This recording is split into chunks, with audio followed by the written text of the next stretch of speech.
Since the Taliban takeover of Afghanistan last year, Abbas Haidari has had many sleepless nights, fearing for the safety of his family back home. They're members of the ethnic Hazara minority, which has been targeted by the Taliban. I'm thinking about them every day, and I have a lot of stress, a lot of problem. My mental is not really good. Abbas came to Australia in 2013 and holds a temporary protection visa, or TPV, which bars him from sponsoring his family. He runs this Darwin auto parts business but can't access a loan. And because he arrived by boat, he's not eligible for permanent protection. The situation is obvious. It's not getting better. It's not getting better because now Taliban took over. We can never go back to Afghanistan. Abbas is one of more than 4,000 Afghan refugees and asylum seekers in Australia on temporary protection visas. And with the return of the Taliban regime in Afghanistan, advocates are urging the federal government to grant them permanent protection. Well, the question I've got to the Australian government is, what's the point? You can't send them back to Afghanistan. They can't be accepted by any other country.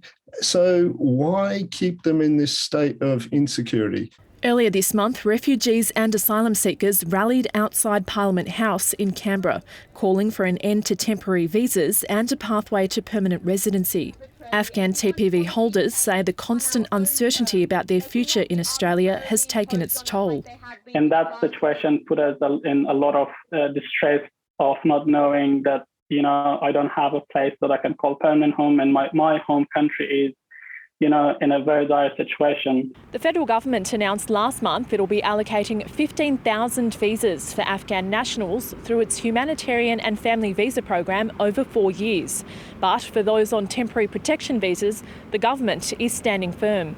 In a statement, the Department of Home Affairs said Australia's policy is steadfast, saying those who travel illegally by boat will not permanently settle in Australia, adding that the policies have disrupted people smuggling activities and prevented loss of life at sea.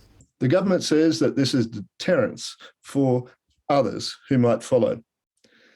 But we can't punish people for what others might do. Despite the government's stance, Abbas remains hopeful that his pleas will be heard and that he'll be granted permanent protection in the country he so desperately wants to call home. Husni Shams, ABC News.